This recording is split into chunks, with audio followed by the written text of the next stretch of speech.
It is April Fools. How about that? Welcome to the Plus. Welcome to John Lund.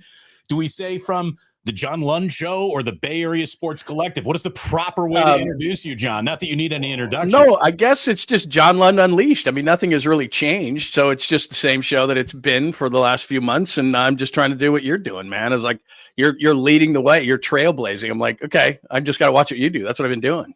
John Lund. Stealing. Not leashed.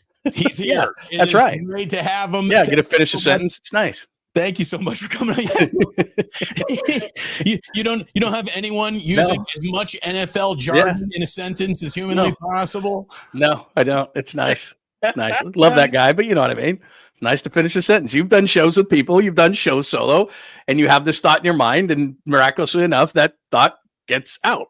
It's nice. I always, when Papa was doing Warriors, when Papa was doing Warriors pre and post an awful lot, one of the jokes I used to tell was, I wish we could get Chris Mullen, like as an April Fool's joke, to start talking about flippy floppy sets. Only so that night in post game, Greg would say something about, well, that flippy floppy set that Steve is putting in there just isn't working. I'm like, just to see if he would have bitten on that. But I do. Exactly. Love Greg. I love he's the best. John Lund, and it is really good to have everyone here today. Like and subscribe, not just here, but over on John Lund and Unleashed as well. Thank you so much for coming on by. Joe Schmo coming in early saying, hey, man, John's channel is great. That's because John's great at what he does, and he works his tail off. So he's definitely someone we want to have on the Plus more and more. Hopefully he'll have me on his channel more and more. Like I said, stray dogs are more dangerous when they run in a pack.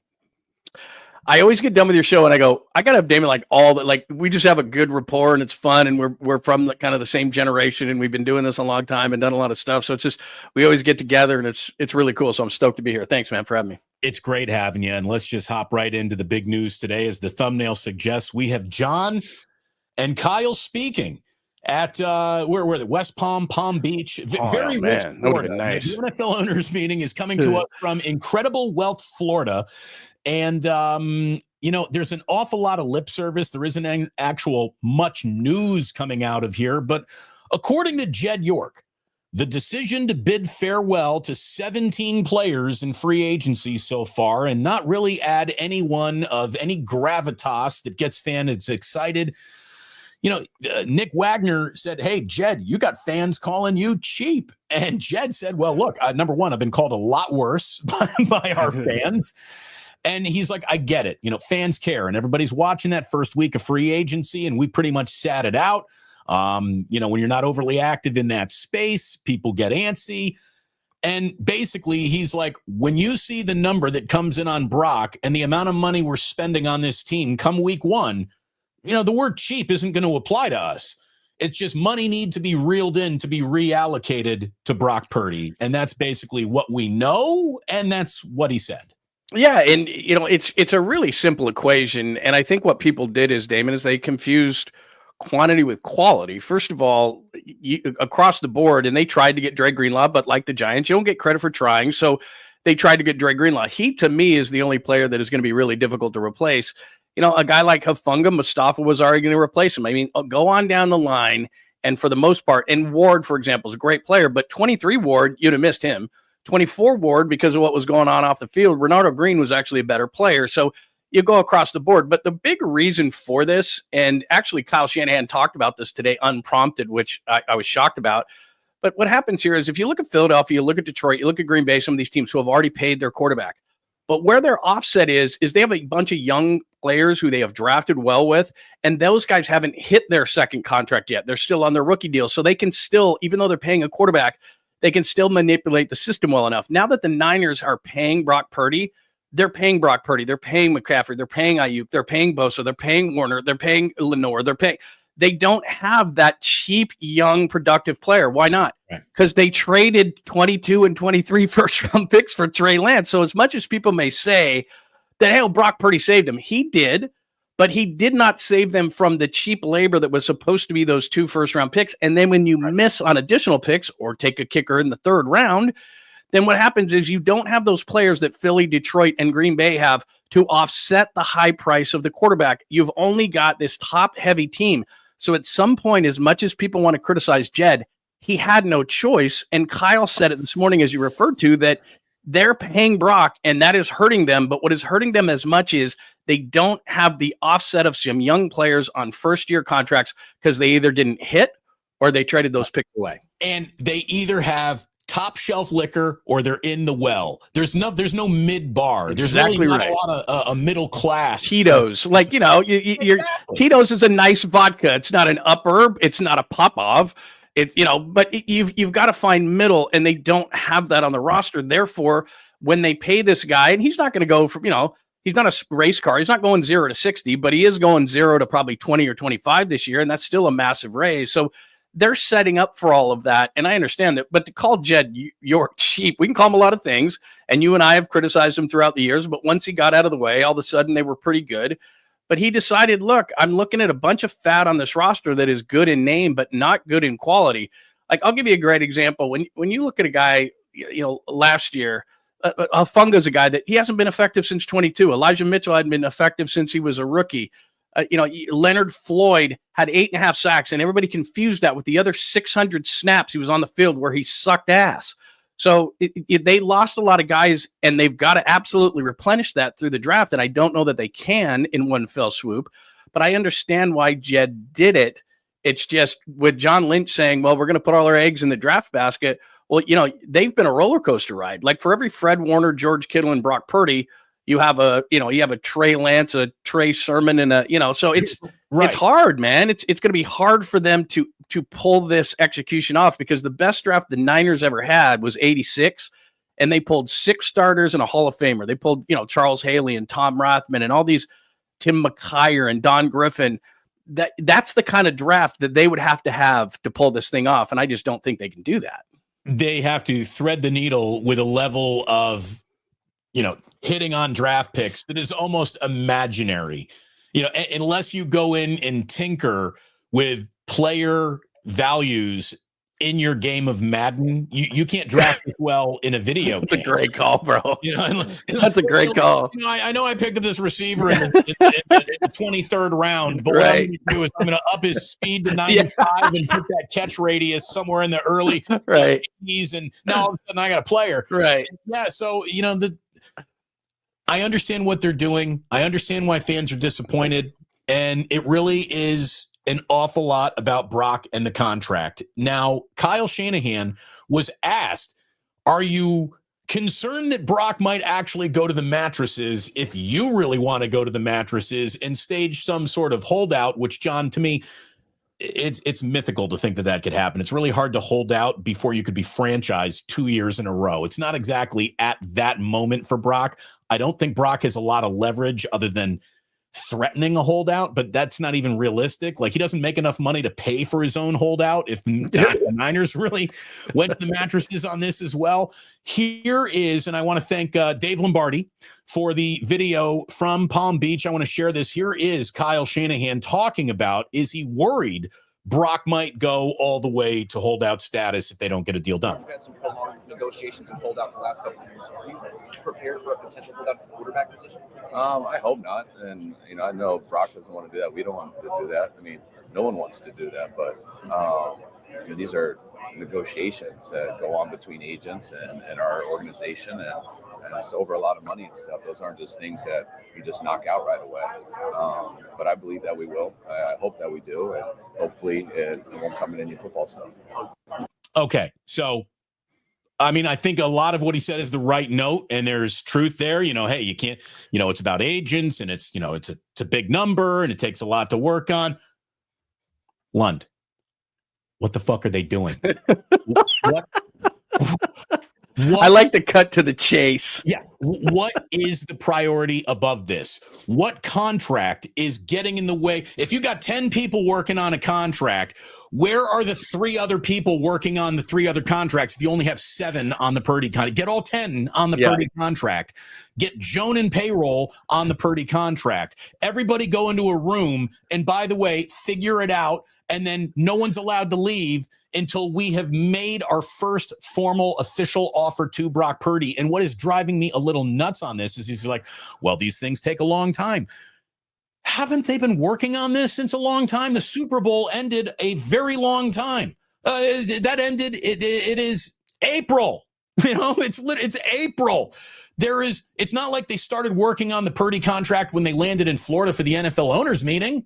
They've been working on this thing for months now. Also, the framework has pretty much been done by the last 3 or 4 contract extensions in the NFL. The business is going to mirror other NFL business that's already been completed. What the fuck is taking so long on something that everyone said, well, both sides want it done? Then how come it's not? As far as the parameters, I could not agree with you more, because Josh Allen signed a friendly. Patrick Mahomes has signed a friendly, but where he lies, and it's very, very simple to see, is that you're not getting what Joe Burrow has gotten. Now, I know Burrow got 55. He'll top that 55 number, but I'm talking about guaranteed money. Everyone gets so involved in the AAV. The AAV is for ego only. Bradon Aiyuk doesn't make $30 million. He makes 27 over 3 years. Sam Darnold doesn't make 3 in 110 with Seattle. He makes 1 in 35. So AAV is a completely fictitious number. It's the guarantee. So I think 5 years is the standard number. He's going to get that. The Niners want to keep it below 300 because that's below 60. And again, it's AAV. So a bunch of funny money's in there. So it's got to be in that range, and it's going to be. But the only thing that matters here is the guarantee. Well, Trevor Lawrence, as you just pointed out, got a guarantee of $142 million. He's better than Trevor Lawrence, no matter where Lawrence was drafted. Better team success, better statistics, all these kind of things. I mean, if we put guaranteed 150 on the table, that's it. So that's the number. What are you talking about? That's the number that he's going to get. I think he's going to get a $150 million guarantee. I think it's going to be like 5 and 295, so the Niners can save face to say we didn't give him 60. That money's fictitious anyway. It's about the guarantee. And to me, like you said, it's already done. You're not Burrow, you're not Allen, you're not Mahomes. You don't have to be the greatest. You have to be the latest. So he's going to get more than what people think he's going to get, because here's the thing. The cap just went up 9%.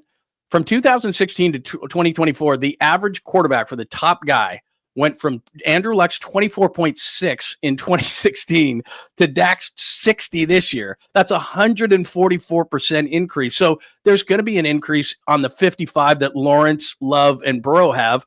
So that's the number. You hit it right on the head. Now it's just about dotting I's, crossing T's. The only positive I would take out of this thing, Damon, is that John Lynch is Kyle is straight to the point. Jed's kind of full of shit, but that's what an owner does.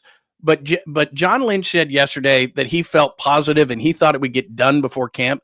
Lynch is not the kind of guy to say those things if he doesn't think they're getting close. Well, I mean, to say that he thinks they should get it done before camp, I mean, that's the equivalent of saying we should probably get a checker flag to the racetrack before they start the Indianapolis 500. Like, yeah, you're going to need that. What's the debate? I agree with you. But don't you think, I mean, you know John Lynch, and we both have been reporters.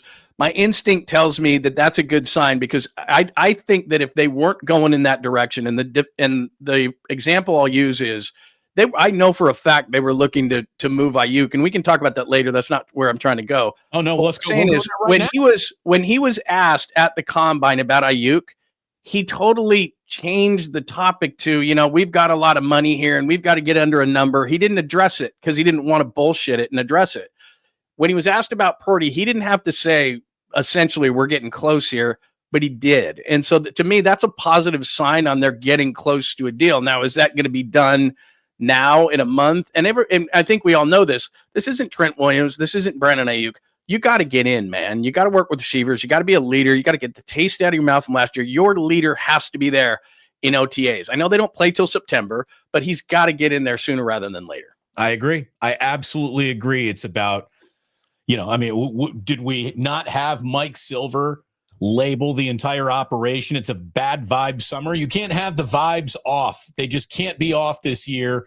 And this would be the number one way to throw them off. When you talk about Bradon Aiyuk, and you are right, so John and Kyle, or not John can't. John Lynch is a Boy Scout. Like he is not a good liar. I would love to play poker with him. He is a poker face where Kyle Shanahan can bluff the shit out of you. Jed York probably takes a lot of pots just bullying the pot. You know what I mean? Like, these guys are poker players. John Lynch is a Boy Scout.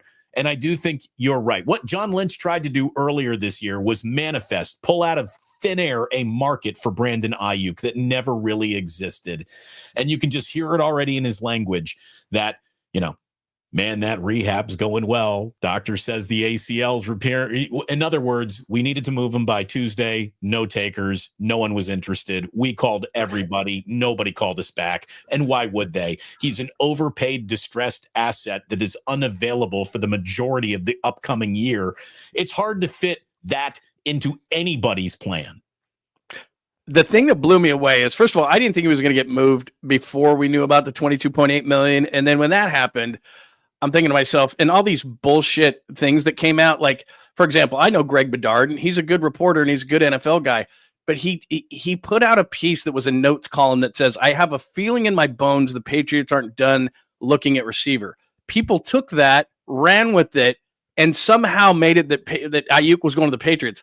Somebody who's not even close to a good source with the Browns said that the Browns were going to get him, draft Shedeur Sanders, and put him next to Jerry Jeudy. All right, let me get this straight. The draft is coming up. You've got tons of picks. You're going to take a guy because you have a rookie quarterback, pay him $22.8 million, pay him a $25 million salary, and then wait till he's ready for midseason for your rookie quarterback? It's draft season. All you got to do is draft one of those guys in the third round. All of a sudden, teams decided, they looked back at 2024 and they said, hey, you know what? Receivers are a dime a dozen. Why the hell are they getting leverage on us? And everybody got rid of the receivers. Seattle got rid of DK, and Rams got rid of Cooper Kupp, and all Devontae Adams is out there. Like, all of a sudden they went, these guys aren't quarterbacks. What were we doing? And now everybody wants away from those contracts. But like you said, look, if they wanted to trade Aiyuk and he was healthy, they could have traded him. But once the guy's not playing until mid-season, and I'm going to trade for that guy and pay him upwards of $50 million before he even sees the field, nobody's going to do that. Do you think running backs were quietly happy to watch the wide receiver market crash the way that the running back crashed? And then, hey, Saquon woke it back up, right? He showed everybody running back no matter. But it is nuts that when the Niners made, one of their biggest investment choices, they did it in a player who, for whatever reason, became a diva. I mean, like, Bradon Aiyuk didn't even know what his voice was, lunch pail to work type of guy. And then he had his very awkward offseason that led to, instant buyer's remorse on the contract, I think on the level of the 49ers. Then you get the shorts incident happening at practice. Then you get the actual injury. And it's been a mess ever since. It really has. And like you said, John, all they got to do is shoot 100% from the draft free throw line, and everything should be fine. Yeah, that'll be great. Dude, just to your point on Aiyuk, though, man, we had him on from training camp every single year for years, and it was hard to get anything out of the guy. And now, like you said, he's making these stupid videos and doing all this weird stuff, and I don't know why it happens with the receivers. I don't know if it was like hanging out with Debo, who is a complete jackass. I have no idea. But it was like all of a sudden this guy went from like this cool guy who was kind of in the doghouse for a while, works his way up, a guy you want to pay, a guy that the Niners developed, and then he just turns into this guy. And can we just be 100% honest? He's good. He's not great. I mean, I don't even know that I put him in the top 10, but especially coming off this injury, I don't know. But it was like all of a sudden he becomes this guy that you can't live without. Look at it this way. It's way. like, To argue that Bradon Aiyuk was a top 10 receiver, you had to break out spreadsheets and averages, and like I can maybe come up with a formula that will have you agree with me reluctantly at the end of this argument that he's a top 10 receiver. But man, I'm going to have to come with an awful lot of evidence, a really good court case in order to prove this. It was hardly self-evident. And, it's weird, and I'm sure you've seen this an awful lot in your career. Dealing with failure hurts a lot of guys. Dealing with success can be just as crippling. Great point. Yeah, dudes don't know how to handle it. That's a great point. By the way, I need to know your show rules, because I often say this and then I break the rule constantly. Are appearances show fodder? Because are we going to talk anything about what Kyle Shanahan looked like this morning with the slick hair and the gray beard and the look? I mean, he had the look, and I often say, because you've got great hair and you look good, I look terrible. So if I start with appearances, I have a thing that I say, personal appearances are not show fodder, because I don't want people attacking me. But Kyle had a look going this morning, I will say. He had a look going this morning with the whole thing. There he is, right? Yeah, just like, I mean, that's a look. I mean, the slick hair, he's got the beard going. He's got kind of the smoking jacket, the open shirt kind of a deal. I mean, That's a look. I just remember when he was hired and he had the jet black hair. He looked like he was about 18 years old. He's aging worse than the president. I mean, I feel bad. He is aging worse than the president. You don't think this stuff wears on him? Look at that guy. Did you see, John, the photo of all NFL coaches put out? The amount of I'd rather be anywhere else in the world that was all over. Here's the thing. Those dudes hate that thing, don't they? They do, but coaching is just not good for a human. Dude, they sleep on a cot 9 months out of the year. Being an NFL head coach, there's a reason why these men die young. There's a reason why they all have high blood pressure. And like John said, they age like presidents and they go from jet black to gray, faster than normal. The job is very, very stressful. And I really think this, and this is one of those, should that be show fodder? Because I really don't know. I don't think Kyle's very happy with his life choices. I really don't. You have what we all strive for is a certain amount of balance. Like, for example, your kids are they've got spring break going on. You have responsibilities. There has to be some balance in your life. It can't, but as a football coach, like you said, your wife essentially for maybe 10 months, 9 months for sure, but like 10 months maybe out of the year, you're a single mom. Like, he's sleeping at the facility. He's getting there at 5 a.m. He's getting little sleep. Everything's about football. When he comes home, if they lose, they win. Everything is predicated on if they're having a good season. Like, and you get paid accordingly. But if let's say you're the wife, I mean, he's going to be in this. He's a lifer. So Kyle Shanahan and like Mike Shanahan and his wife, they've been in this thing 50 years. And now Mike's basically living vicariously through Kyle. I don't know Mike Shanahan's wife, but it's she's just got to be can we be done with football at any point in our life? It's dominating everything. It is. He just doesn't look like he's had fun in 3 years. No. I don't think I've seen him crack a smile in 3+ years. And it's not, I don't think it's one of those Belichick is absolutely putting on airs just to throw everybody off the scent. I just think that Kyle, he just wants to coach a football team. He hates every other element of being an NFL head coach. I really believe that. I will say this, though. From the mullet to the ducktail, he's got a little ducktail going on there. And I love that we're fully embracing this now. I got here. And here's the thing. I'm not saying that the man looks bad. He doesn't. No, he doesn't. He's pulling it off. He's an arguably handsome individual. But what he looks, and I can identify with this because there are times in my life I give off this looks too. He looks shot. Oh, he drank last night. He's a Tito's soda, Tito's Red Bull kind of a guy, and it just seems like and then he's always got that big Starbucks with him 24/7, 365. He does. I don't want to age myself here, but he looks like an extra on Miami Vice. He's the he's the shady cocaine dealer or something like that. He definitely is giving that vibe off. They couldn't book Glenn Fry for the episode that he was on tour. So they bring in Kyle Shanahan to play the gun-running Cuban drug smuggler. Totally. He's got a little tan going like his dad at the end of his career. I think it was Fred Smoot who called him Lobster Face. So I mean, he's on the way. I feel bad for him as somebody who's dealt with because of my pale skin. I'm always getting stuff dug out of me at this point in my life. But it's I hope he doesn't go full Mike Shanahan Lobster Face here. But because he's in Florida, like you said, he's got a little sun to him. He definitely could be an extra on, an Al Pacino movie or something like that, drug running, or Johnny Depp, or, something like that. G. Martinez, Damon looking way younger than 60-year-old Kyle. Kyle's younger than me. Isn't Kyle 42 or 43 or whatever? He's early 40s. Maybe mid. I'd have to look. I thought he was 48. Hold on, let me look this. I think he's younger than that. I could be wrong. Time could be flying here because he's been here since 45. Okay, 45. There you go. So right in the middle. He's 45, but he went from 25 to 45 in 8 years. In 8 years. By the way, I got to give Christopher, this is perfect.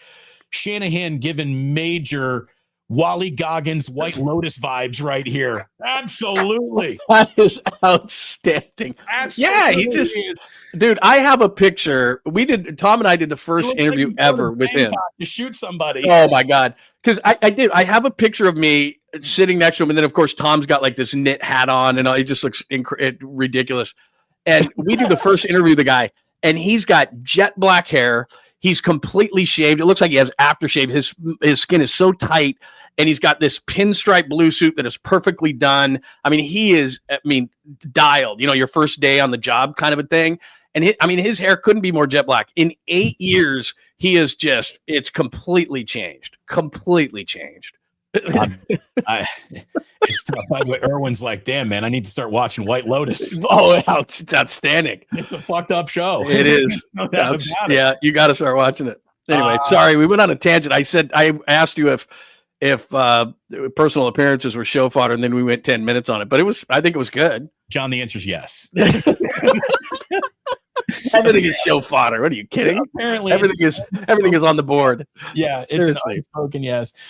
Look, here's it's funny too. I was talking to oh god, did you know did you know Carl Boost? Of course you did. Oh yeah, of course. Yeah. Right? Yeah, of course. Early on, he helps me out an awful lot with the channel in some ways still, and he gave me one of the best pieces of advice early on in this, and it's a piece of advice, I guess, for everyone on YouTube. And this answers the question of, is personal appearance fodder? Yeah. Content has no friends. That is a great line that I'm going to steal right away. Credit again. If you're going to steal it, say you came up with it. But it's Carl. No, I have to give one. I think fairness is you give them credit and then you take it. Content has no friends. That's a good point. Those are words to live by going forward. Content has no friends. That I've never heard that term.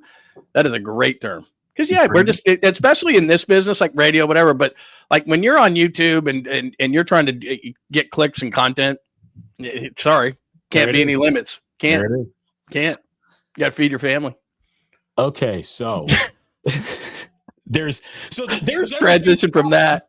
There's everything that's happened down in West Palm. We'll get to the one actual piece of news from this foray into NFL media and adventures and owners in just a second. But first, let me tell you, I don't know what you're doing for lunch. It's about time to start thinking about lunch. Start thinking about that guy right there. Ike Sandwiches, phenomenal sandwiches. He just opened a place in Kona, Hawaii. Not only are they expanding eastward, apparently they're going westward now too. What? It's the fastest growing chains in America. And it's because it's not run like a chain at all. It's like each one of them is a mom and pop shop. It is awesome. Yeah, my man's growing. Absolutely growing. They opened up a restaurant in New Orleans. He fed John Lund's on Radio Row. My man Ike, thanks for supporting the channel, and thank you so very, very much to all of you for ordering Ike's. Join the Love Rewards program, and if you're ordering for your office, check out Ike's Catering. You get a box of 50 Ike sandwiches showing up, you will be hailed a hero. You're going to make everybody happy, from the meatiest fat boy options you could think of to something vegan for the person who is a douchebag and eats vegan. That's always the sandwich I get left. That's the one thing I don't miss about radio, is that everybody from sales and everything, you'd see them going by and they'd steal whatever food there was. And then by the time you would go to break, you would go in there into the kitchen area and there would only be vegan sandwiches left, or all the ribs would be gone and there would be like potato salad left or whatever. But when it came to Ike's, even though they make great sandwiches that are vegetarian if you go that way, but that's all that was left, like red pepper, mushroom. And I was like, come on, bro. Here's where I always felt bad. I always thought these are the greatest hours a broadcaster could have. I know that it's not the big day part, but as far as life balance. Oh, I loved it. Middays. Yeah. Loved it. Like 11 to 2 o'clock. Those are the greatest hours in the history of a work day. The hours that you and Papa used to have together doing middays.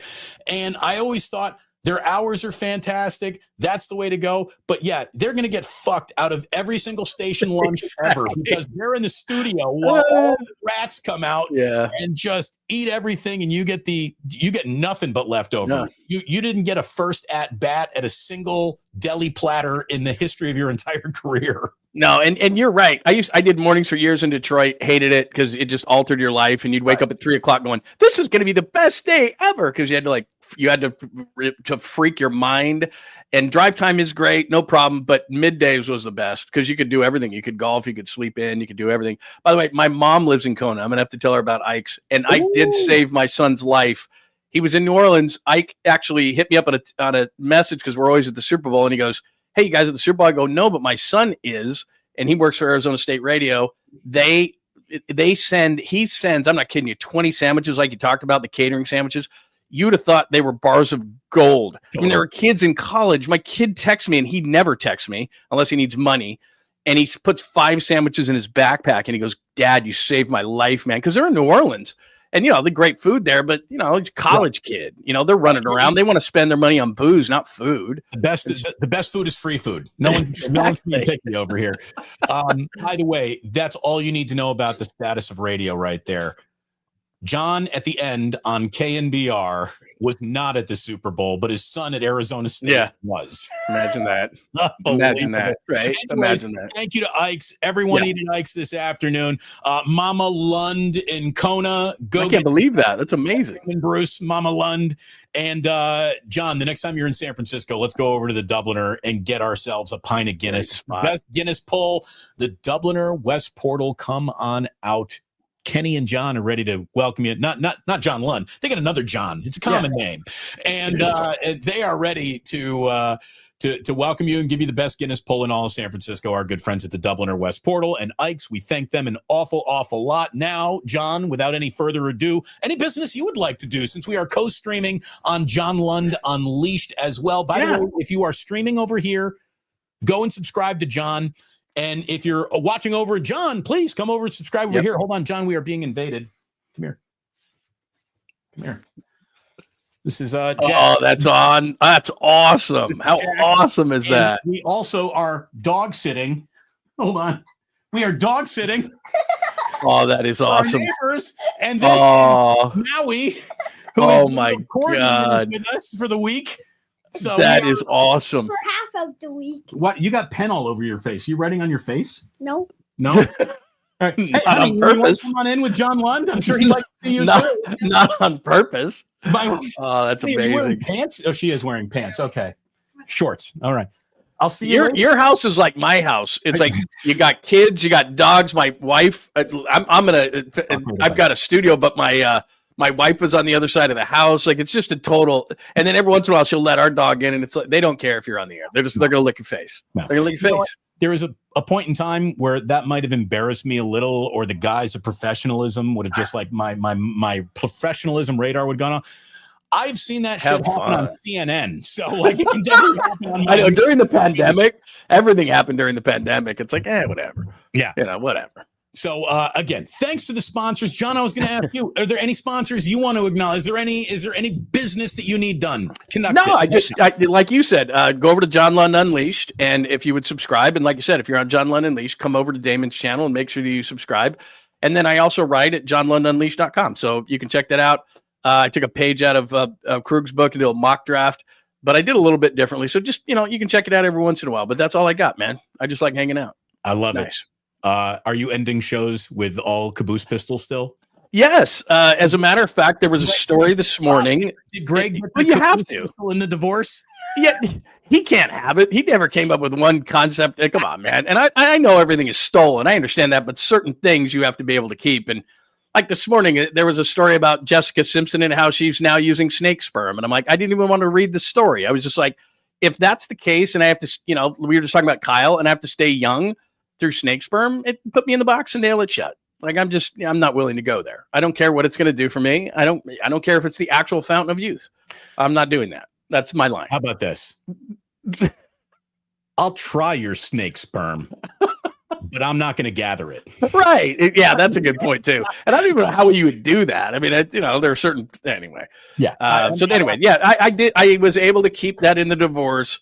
And I did do an open like we normally do and everything like that. And, it's not like, I don't even know if they're still doing it. To be honest with you, I've listened to KMBR no times since I left in November. It's nothing against anybody. I just, I'm concentrating on what we're doing, what you're doing, what Krug's doing, what, a bunch of people are doing. And that's just kind of what I do.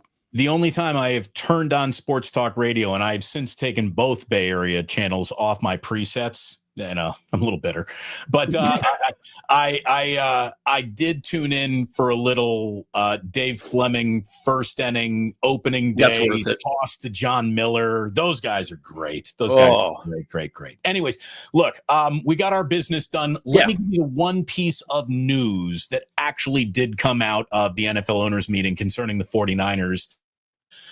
Everything was pretty much lip service today, but the one piece of actual news is that Jake Moody isn't gone, but there is someone coming in to push him. Kyle Shanahan clarified the 49ers haven't given up on their third-round kicker out of Michigan, but they plan on bringing in competition to strengthen the position.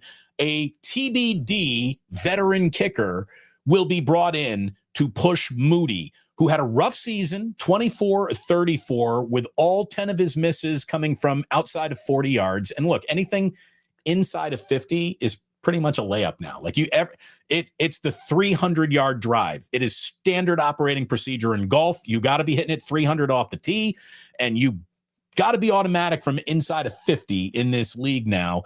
He struggled, obviously. Many of his misses coming after his return from injury in week 10.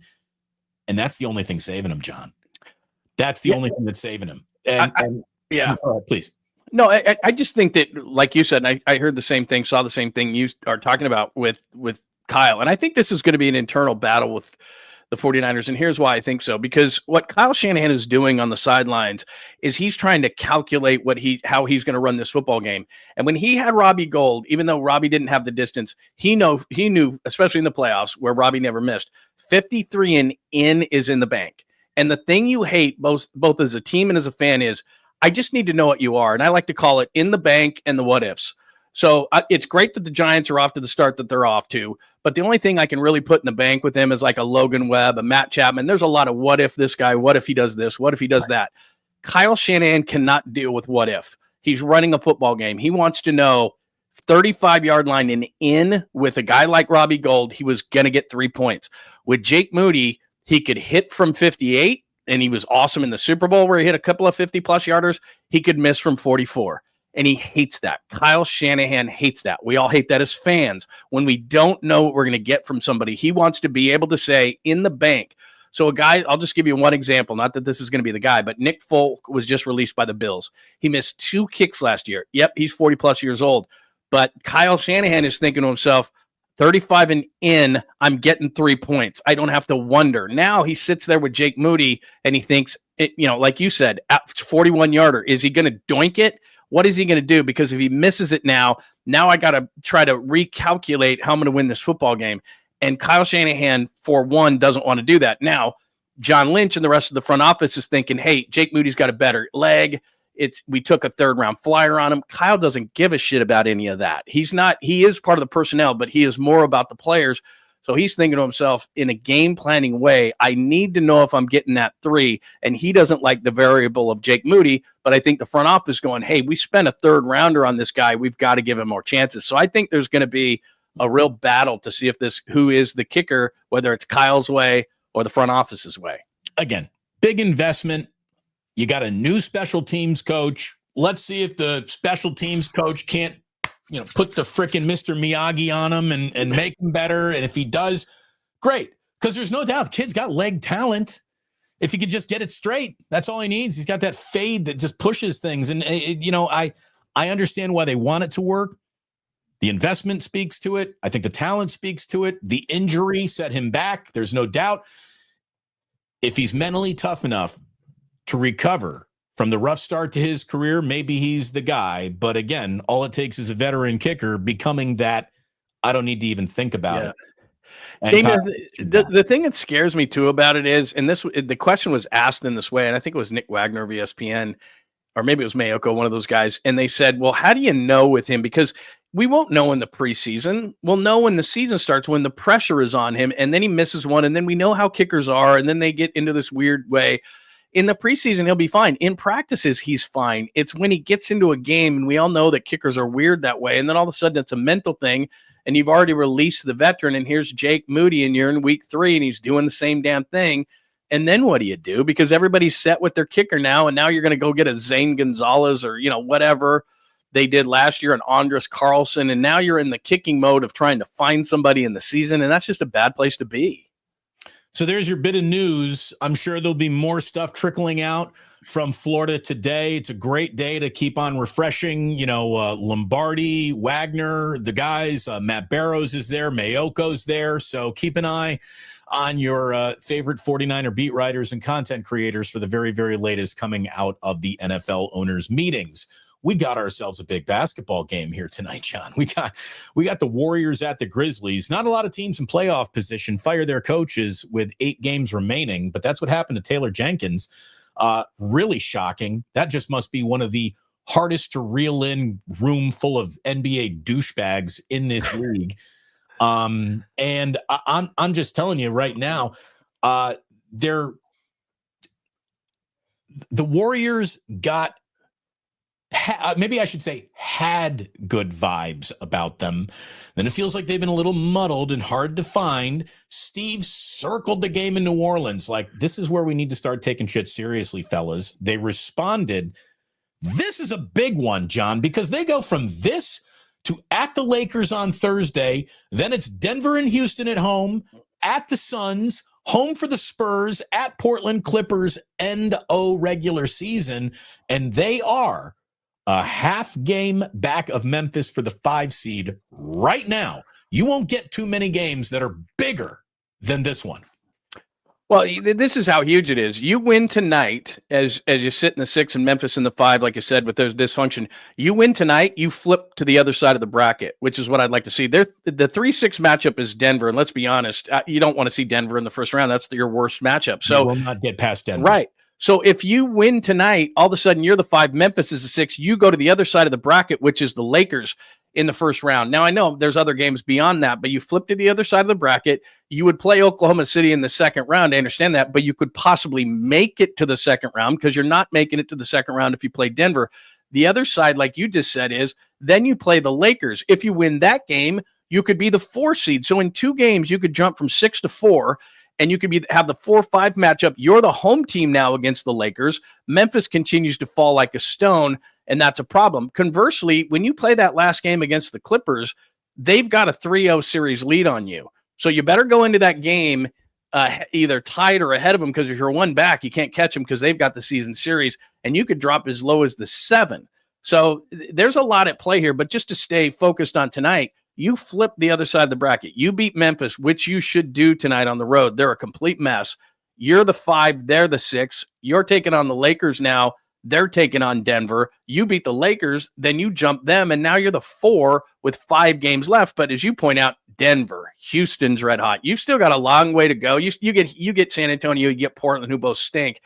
But it becomes really huge. And then really, if you win these 2 games, now it's all in your hands. You know, Houston's tough, Denver's tough, but if you can win down the stretch, all of a sudden you're the 4, probably hosting the Lakers, and then Oklahoma City's really good. Don't get me wrong, they're 63-12, but I'd rather play a young Oklahoma City team in the second round and worry about that than play Denver in the first round, because your season's over at that point. Yeah, you don't want Denver. I just that's the team you don't want to run into. So look out. By the way, can we get somebody to check in on the Rodfather? It looks like he is passed out on his keyboard.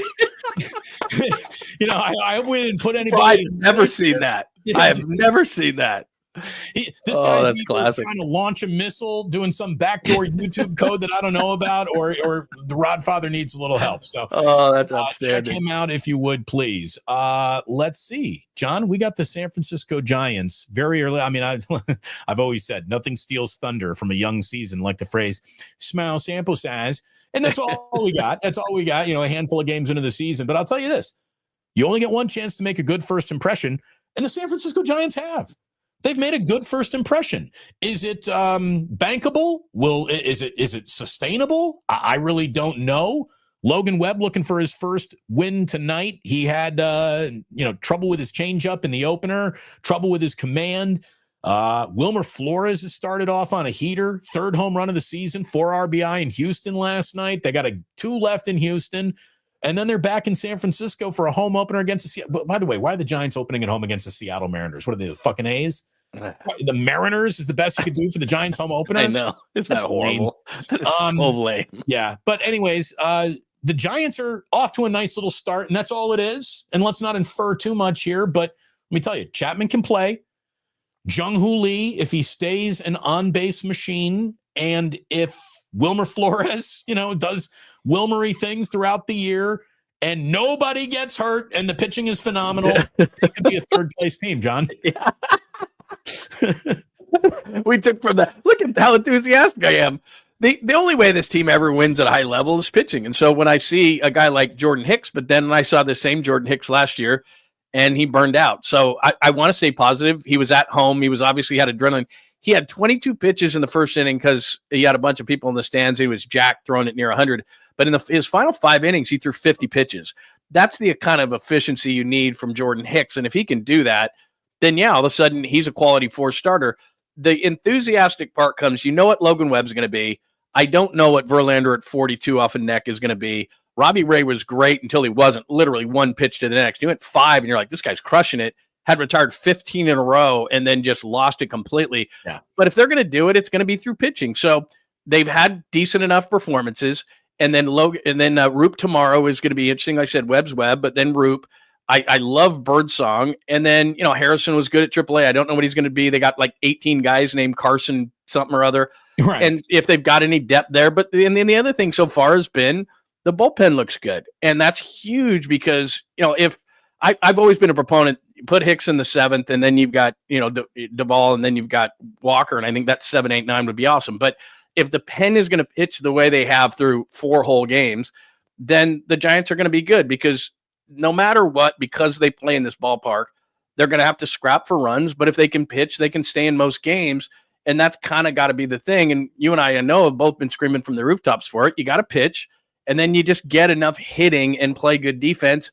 And Farhan kept, I'm going to make this team more athletic. I'm going to play to your park. And they haven't done that. The pitching, the athleticism, those kind of things is the way that they're going to win games. So if I keep seeing that, then fine. We're 4 games in. But like you said, we can only go on what we've seen. How do you feel about torpedo bats? Dude, chicks dig the long ball. Let's go. I mean, I don't like the Yankees. I mean, if the Cubs were doing it or somebody different, but I mean, but yeah, I mean, I saw the interview with the guy. Talk about a dork that's uncomfortable in front of the camera. Like he's with the Marlins now. And they were asking him about the whole thing. And he was just like, well, shucks, the sweet spot. And I'm just like, oh my God. And he starts bringing up technical terms. And I'm like, but I do give him respect. I mean, he's a total nerd rocket scientist who was like, my life sucks and I'm bored. I'm going to get into baseball. And all of a sudden, like the guy's a superstar. But he was very uncomfortable in front of the cameras. It was hilarious. Pay him. Pay that. Oh, yeah. If this guy literally invented the modern equivalent of bats, you got to pay him. By the way, I don't know what just happened to John. John just absolutely vanished. Hopefully he can click back in here. I don't know what just happened, but maybe he just got torpedoed. Maybe somebody came in with a torpedo bat and just smashed it. There we go. John, I thought you got torpedo batted. I thought somebody just came in and that's on me. I just screwed up. But no, I mean, I'll go back to you with the same thing. I mean, look, I like innovation. I think they should be able to do it. I have a weird suspicion that this is going to start going, and then somehow they're going to just say no go. They're going to tush push it. They're just going to say nope, we can't do that. I like it. I think innovation is great. It always seems to me that the advantage is to the pitcher, and it's one of those things where like you see a guy become a multimillionaire over something, and then you go, God, that was such a simple concept. The ball is hit more near the label in this particular spot. Why didn't they think of this before? Right. With all the analytics that are in the game, why didn't they think before, why don't we put more of the sweet spot down the bat a little bit where most people hit the ball? That's all this guy did. It's brilliant, but it's pretty simple if you think about it. Yeah, it's not a radical redesign. It's just more efficient. I mean, we talk so much about barrel. Let's do something about it. Right. Put it where, and they did the science. It said most players hit the ball here, not on the barrel. Let's bring more of the meat down to that part of the bat. It's pretty ingenious, but it's very simple. Even for something as brand new, we didn't even hear about it 3 days ago. And now we totally have full understanding of the torpedo bat, its synthesis, and why it's here. What I can't understand, John, is why John Fisher is allowed to own a Major League Baseball team. I cannot understand that. You can't explain it to me. It's just impossible. Like if all it is is just get another billionaire asshole in here to do it. Why not just go get another one? Everything this man touches turns into an element of amateur hour that is embarrassing to Major League Baseball. The city of West Sacramento has done nothing wrong. I want to make that abundantly clear. These people have done nothing wrong. And that ballpark, which, John, you're actually going to be going to this weekend. Yeah, I'm going to go tomorrow just because, I want to see what it is. And I've bitched and moaned about it too, just that they're playing in a minor league park. So I thought, you know what, I'm going to go. I've never been to the park itself. And so I'm going to go so that I can at least get a firsthand account, because I didn't mind it last night in terms of, and I want to say the same thing you said. It's not against Sacramento, not against the fans. They created a great atmosphere last night and what they could do, but Major League Baseball should be embarrassed. And allowing, as you said, John Fisher to do this, to make his team homeless, because I'm not convinced they're going to go to Vegas, and put them in that park. If they want to build a major league stadium in Sacramento, I have no issue whatsoever, but you shouldn't be putting them in a minor league ballpark. The fact that the Chicago Cubs or the New York Mets next week or whatever are going to a ballpark in Sacramento that is clearly a minor league park. When Kyle Tucker hit that towering home run to right field last night, and people scrambled off the lawn like it was spring training to get to the baseball, and they were having to go between the two flagpoles, and the kid ran into the flagpole. I just thought, they can't do this. They cannot do this, and it's not right for Major League Baseball to do this. In no way, shape, or form disrespecting the park, which is a nice park for a minor league park, or the city itself, but they shouldn't be there. That field is an outstanding minor league ballpark. It is a failure as a major league entity. I mean, that's the only way to say it. And last night, the radio broadcast went down multiple times. I saw that. Well, how does that happen? I can explain exactly how that happens. Every single person involved in every single step of getting that broadcast on the air was hired because they come at the lowest possible price point. Every piece of equipment that was bought for that broadcast was bought at the lowest possible price point. Spare all expense is the only mantra of the way John Fisher does business. Not spare no expense. Somebody said, have you seen, they set up like a garden shed to do. I saw that. And someone's like, well, where did they get that? I don't know where they got it, but I can promise you it was the cheapest one there. Yeah. I can promise you it was the least expensive lawnmower garden shed at the fucking Lowe's that they bought when they put that thing at Rayleigh Field or whatever it's called now. I don't even care anymore. It is go and get someone as a major league owner who isn't the product of his father's nepotism. Like, go get an actual billionaire who has spent money in a way that has made his family more successful and more respectable. Everything John Fisher touches instantly turns into a second-class situation. This man could bring you to a Michelin restaurant and come out of the kitchen with a grilled cheese sandwich for you. There's no doubt. And how could baseball put them in a situation where, let's say Vegas doesn't come through, and with John Fisher, as you said, that's very much a reality. So now what? They're a homeless vagabond team that is stuck in a minor league stadium. Baseball for the longest time, and they're culpable for this just as much, have wanted to sweep the A's under the rug so badly that it's like, fine, this will buy us 3 years of not having to hear about it. Rob Manfred and everybody else, all these other owners, you can't put them in a minor league park. It looks so weird last night that the Chicago Cubs and they scored 18 runs, 4 home runs. I don't know if it's going to be a bandbox or that was just last night.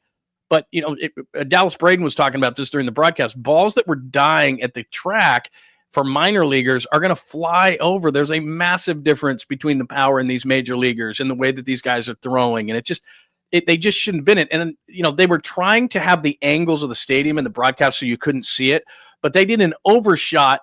And I swear I thought I was at the Little League World Series. Right. I'm like, what are they playing a game at the Little League World Series? Or are they in the middle of Iowa again? Or like, what are they doing? Did that overhead shot come from the drone that caused the game delay last night?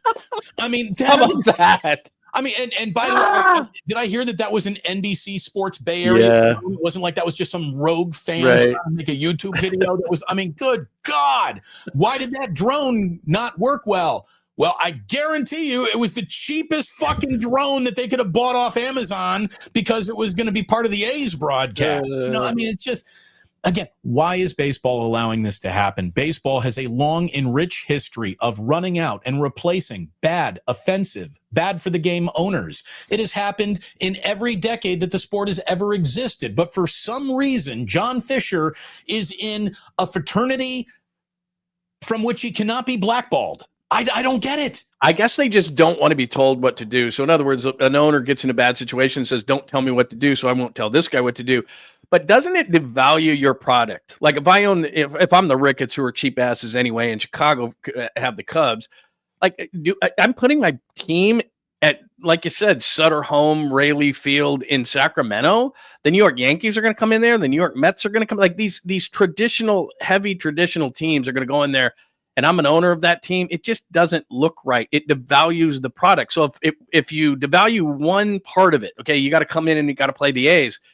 It devalues the whole thing. And look, I like the A's, and I know you do too. I have a lot of friends within the organization. I like a lot of guys in the front office. I like a lot of people that work with the A's. They have a lot of young, fun talent. I mean, we saw Jacob Wilson last night, and I like Law Dog, and I like all these different, I like all of it. I don't hate that. It's just one guy, as you pointed out, have embarrassed the franchise. And there's going to be guys. I did a Super Bowl in Detroit one year, and everybody that came down was like, oh, it's great being here. It's snowing sideways. Y'all hate it. Y'all want to be in Miami. Just tell me the truth.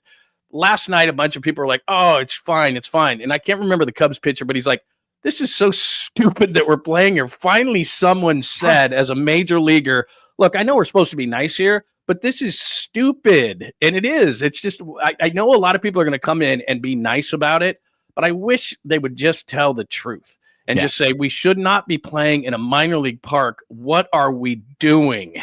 It's stupid. And John Fisher should have been shot into the sun by his owners. And this is why, seriously, like I was talking about this with Kruger the other, I have never felt more detached from baseball. As a diehard baseball fan, I have never had less romance pull me back to the game. I think every single owner can just go eat a bag of dicks. I mean, like based on them allowing this to happen, it's unfathomable to me that this is actually happening to a major league franchise in Northern California, where again, we certainly have our problems, but we are also the genesis of America's only open and operating diamond mine, thanks to tech business. That's it. Yeah. There is no area in the country that prints money like our area of the country.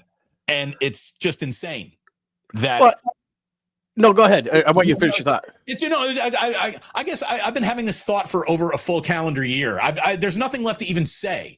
Like, we're so far down the road of this doesn't make sense. How will it ever make sense again with John Fisher involved?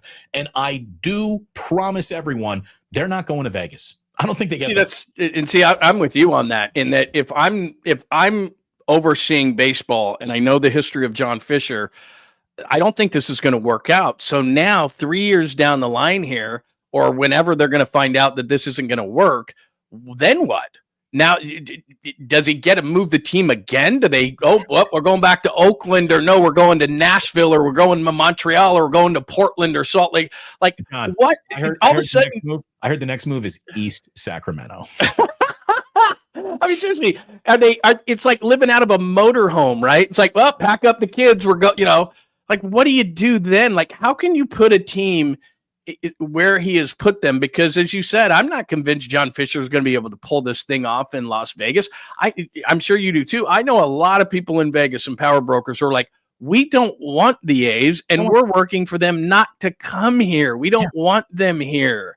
So to me, there's a lot of people who could work against the A's who have a lot of power in that town, and all of a sudden they don't have a place to go. And then what? By the way, Josh Dubow just had some beautifully timed statistical tweets last Oh, night. I saw those, yeah.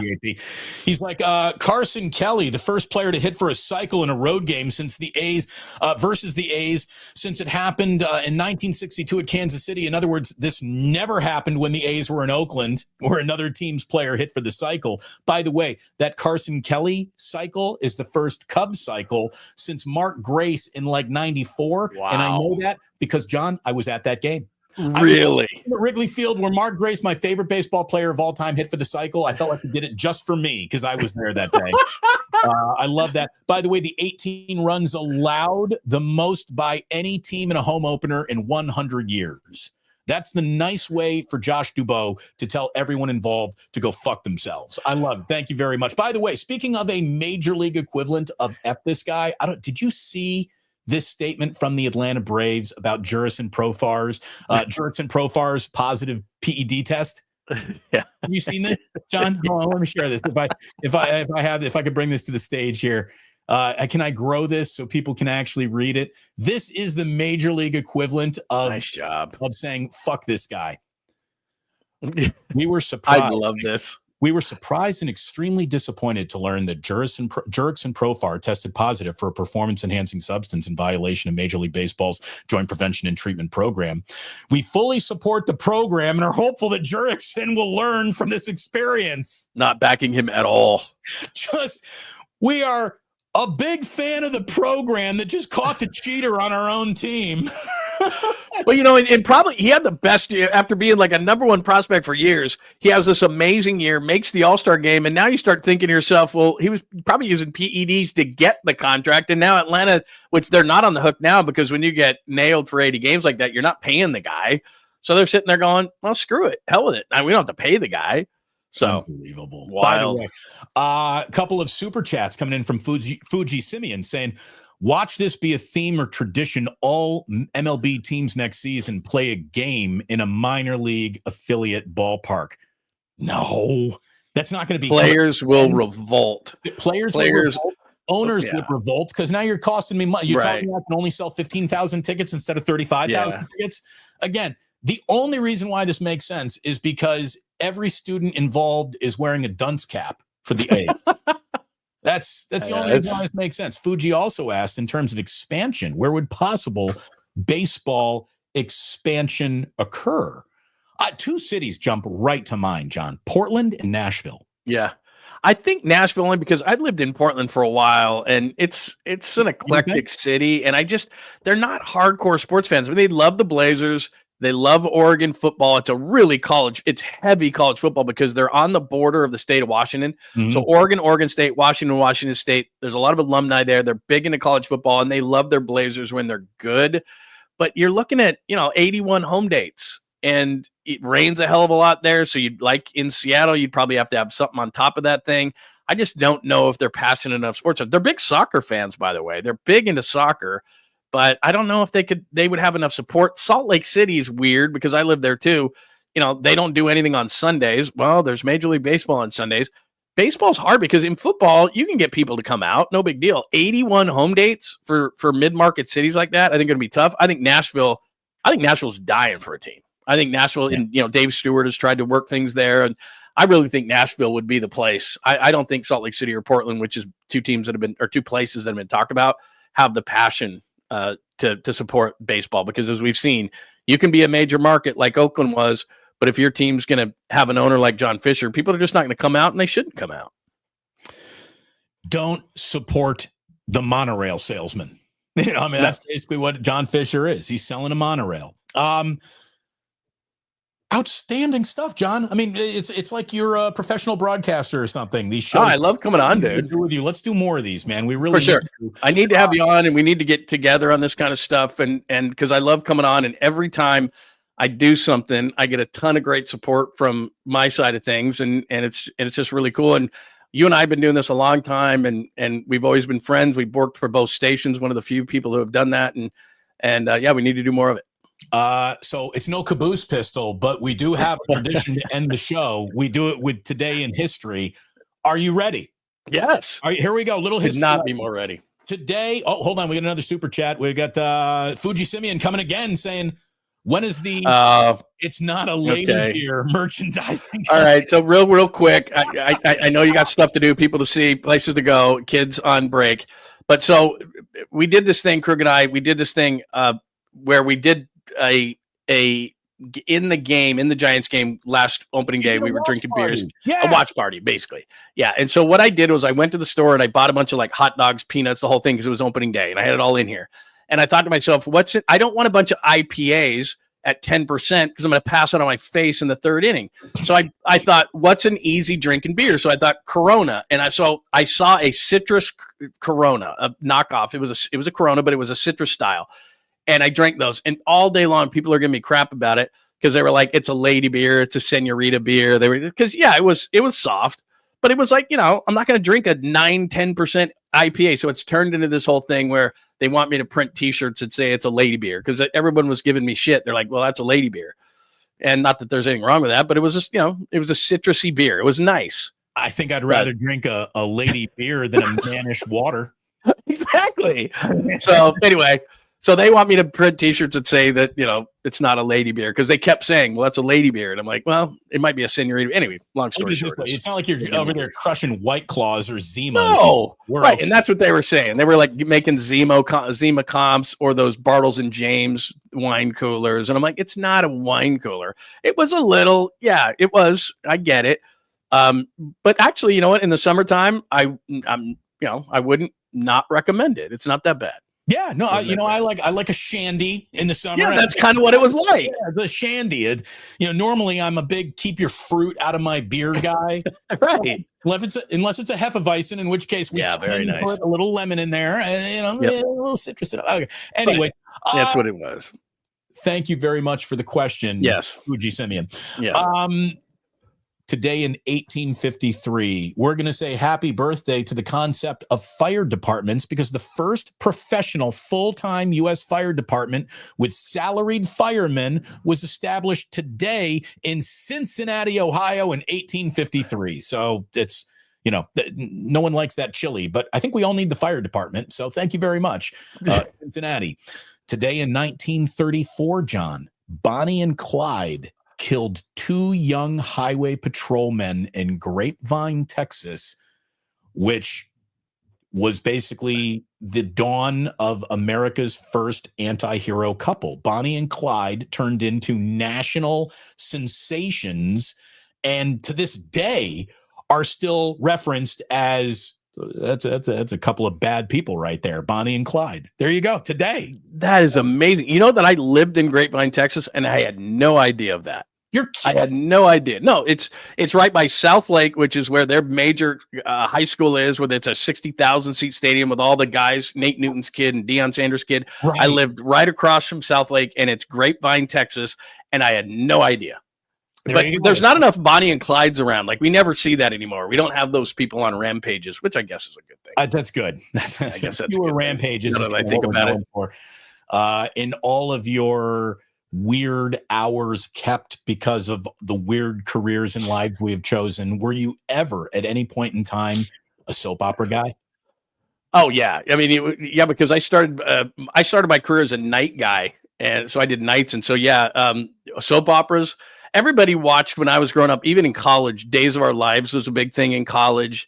And then I think Young and the Restless maybe for a little while. Yeah, I mean, if you had days during the day, like I'm sure NBA players are into it. And I haven't watched a soap opera in probably 20 years, but in college, like Days of Our Lives was a big deal in college. Like and girls liked it. And so it was a way to be like, yeah, I'm up on that. I know what's going on. I never got into the soap opera thing, but I was big into like daytime TV game shows. Oh, yeah. Let's Make a Deal. Price is Right. Oh God, what's the No Whammies, No Whammies, No Whammies. Stop. That was an amazing show. Luck, I think was the name of that. Anyways, today in 1963, ABC premiered the granddaddy of them all, General Hospital, started today in 1963. In 1967, today, a little company known as Apple Computer was formed. Come on. By Steve Jobs, Steve Wozniak, and Ronald Wayne. 2 of those guys. The dude who sold out, right? Yeah. What did he sell out for? Like $800 or something. It was something ridiculous. Probably It should could have paid. Probably should have stuck around. Yeah. By the way, today in 1979, Nickelodeon was launched. Nickelodeon. I mean, There's been a lot of money made there. absolutely. You can't do that on television. Barf Burgers, Slime. Slime. Nickelodeon still. Yep. I mean, Nickelodeon. Dude, they do NFL games. NFL They, game. Exactly. unbelievable. And they do the slime end zone and all that kind of stuff. Noah Eagle and Nate Burleson do those games. They do them very well, by the way. Very well. Noah Eagle is the rare nepotism hire. Yeah. That if you just forget his He's dad good. is, you don't worry about it. Like He's really good. Will get you the job in sports, but it won't keep you there unless you're good, right? And he's really good. He is very, very good. He called the Curry night shot in the Olympics. I mean, the kid's he's really good. Really good. Today in 1984, singer Marvin Gaye was shot and killed by his own father. Wow. In a domestic dispute. That's not good. But Marvin Gaye shot and killed today in 84. Wow. Maybe the greatest national anthem all time, him or Whitney Houston. Marvin Gaye at the All-Star game, right? I got to tell you, I know this doesn't win me a lot of fans. I don't like that version of I don't because like he's got music behind it. Right. I don't like he's cheating. National anthem that isn't just the national anthem. Don't try to interpret it. Don't try to make it your own. I thought Whitney to this day still crushed it. She really did. She yeah. No, you're right. You hate to say that, but when they play that, everybody plays it on the anniversary. Right. He's got like some sort of like almost like a drum machine kind of a thing to keep him on beat. It's like a Casio synth. Yeah, right. And it's cheating. It's 100% cheating. Today in 2004, Gmail was launched for the very, very first time. They offered 1 gigabyte of free storage. Wow. And everybody thought it was an April Fool's joke. But no, it's still there. April Fool. So by the way, so I only tell you that to tell you this. That happened in 2004. On April 1st, Gmail was launched. On 2007, April 1st, Google sent an email to all of its employees warning that there was a loose python in the office in New York City. The problem was they sent that email on April Fool's Day and everyone assumed it was a joke. It wasn't. There was a python in the office, but nobody believed the email because it was April Fool's. So, it's hard to warn people about bullshit on April Fool's Day, I guess is the lesson there. Wow. I'd never heard that story. That is pretty amazing. If you did send something out like that, people would be like, come on. Yeah, April Fool's, whatever. Like, no, seriously. So, I mean, you went through this too. Radio used to be the bastion of April Fool's humor. And then a few years ago, like we started getting emails from HR and corporate saying, be very, very careful with any April Fool's Day prank or joke because listeners now do not like it. And in the age of fake news and disinformation, it doesn't float quite like it used to. And I really think, John, there is no easier way to point out America's softening than like we can't even handle April Fools anymore. What pussies are we? Yeah, the only a real short story, and you'll know this because you're a big college basketball guy. So I was in Salt Lake City and I was working, and we did this joke in which we said Rick Majerus of Utah got fired, and there was this BYU head coach that both sides of the rivalry, BYU and Utah, hated. His name was Roger Reed, and he had just gotten fired by BYU, and we said that Roger Reed was taking over at Utah, Majerus was out. And we brought in this guy from someplace, and we used his name as John Pullleg, which so everybody kind of knew. But there was a rival station, and they were going up against us, and they reported it as fact. Oh. And I knew the talk show host. He was an older guy, and he had mentored me and was a great guy. He got fired for it. Oh. And therefore, I said, I'll never do another April Fool's joke because he was the nicest guy ever. And he gets fired because he went in for like an hour, and we were monitoring it, and we were kind of laughing. Finally, I texted the guy and I said, hey, man, this is a joke. And we had a fake reporter on. His name was John Pullleg. Like we were just playing around. And I'm like, I'm really sorry. And he was maybe on the last legs of his career anyway. And they just said, get out. Like you can't have that. And I felt so bad that I told myself, I'm never doing that again. I felt so bad for the whole thing. And this was before like Twitter and social media. Right. So people couldn't say you're full of it. And we would take calls back in the day where we took lots of calls. And if somebody said, you're full of it, we'd just dump them, because we had a 10-second list. We just dump them. You felt bad because you're a good person. You didn't. Want I felt horribly out of your joke, but he was also from Generation Check Your Sources. Right. He was an older guy and everything else, but better. You should have known. Don't you know? I mean, don't you know? Like, okay, you could maybe be got if it was like 6, 7 in the morning or something, and you weren't with it. By the time it's like 9, 10 o'clock in the morning, it's like, it's April 1st and your antennas are up. You should know. Very first thing I did this morning, like every morning, is I kind of reach over and your alarm on your phone goes off and you stop it and you open it up and there's Twitter. And the very first thing I saw this morning, again, I'm just shaking the night out of my head. I haven't even gotten out of bed yet. And Cal, give Berkeley some credit. In the most on edge to be politically incorrect at all times, Berkeley actually did a good April Fool's prank. It got me. They took a picture of their turf at Memorial Stadium, and it looked like an end zone being painted yellow. And then they pulled back a little, and then they gave you an aerial shot, and the entire field had been turned into golden Cal. Like, instead of Boise going with the blue field, or Carolina going with its chandelier blue field, this was a neon yellow Cal Golden Bear field being installed at Memorial Stadium. And I looked at that. I'm like, no, you got to be kidding. And I'm like, oh, wait a minute. But even if they get you for like 3 seconds, it's a win, right? Like they get you like that early and they get you. That's pretty smart. I am literally like about to quote tweet this going, this is the dumbest. And I'm like, wait a minute, Damon. Don't fall for the old banana in the tailpipe. Come on.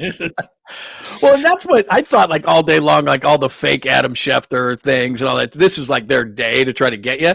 But I think because of social media, like we're all on top of it. Like before all that kind of stuff, when we weren't as connected as we are now it's like you open it up. Like you said, first thing is you turn off your alarm. Second thing is you check Twitter or some social media, and everybody's doing something. You're like, okay, I know what day it is. So you kind of know now. Final bit of history today in 2014, April 1st. I made my debut on 95.7 The Game. As a matter of fact, John Lund walked out of the studio. I walked into it. And is that right? Today was the day that I basically put 95.7 The Game on the map, John. It didn't matter before I got there, but no. It was the day where I remember promising everyone I will get the A's a new stadium. And clearly I have. So you're welcome. You're welcome, everybody. You just didn't know it was going to be in Sacramento. That's amazing. Because, that's the thing is, like you said, you came over and you were doing drive time. And I'll back you up on that. I'm not just saying this because I'm sitting here. It changed the deal. I mean, I was on 95.7 The Game from their first broadcast. I moved here in July of 2011, and we went on the air on August 1st. And the renditions of shows that we had it was like, honestly, like turnstile-ish. I mean, it was just moving guys around. And I got lucky because even though they did this thing called the Wheelhouse, I remember Jason Barrett coming to me at the Thirsty Bear in downtown San Francisco, telling me I was going to work with either Mike Silver or Rick Bucher. And he said, scrap that. He goes, what we're going to do is we're going to bring in a different guy every single day. And I'm like, what are you talking about? No greater way to build chemistry. Right. Yeah, that's wonderful. And so then they settled on Greg. And I got lucky because Greg obviously had been in the market so long. But the morning show was 10 different things. The afternoon was 10 different things. Brings in a guy, no offense to Brandon Tierney, who's doing a great job at WFAN in New York, but it's like, hey, San Francisco, how's it going? How about the Mets and the Yankees? It was like, who thought this guy was going to fit? Right. So we had nothing. We had no continuity whatsoever other than me and Greg in middays because Greg had been here so long. It was nothing to do with me at the time. And then you came in and it just legitimized everything because then they settled down. They quit hiring, firing, moving guys around. And that's when 95.7 started to make some headway. Those were the good old days, John. And now here I am. Look at you. That is Metallica whiskey, is it not? Is that not blackened? Yes. I'm a big fan of that. It is. It's great whiskey. And the thing that's funny is a bartender friend of mine turned me on to that. We were at a steakhouse and he showed it to me because I love old fashioned. And he goes, I'm going to use this blackened Metallica whiskey in an old fashioned. I'm telling you, it's good. I'm like, come on.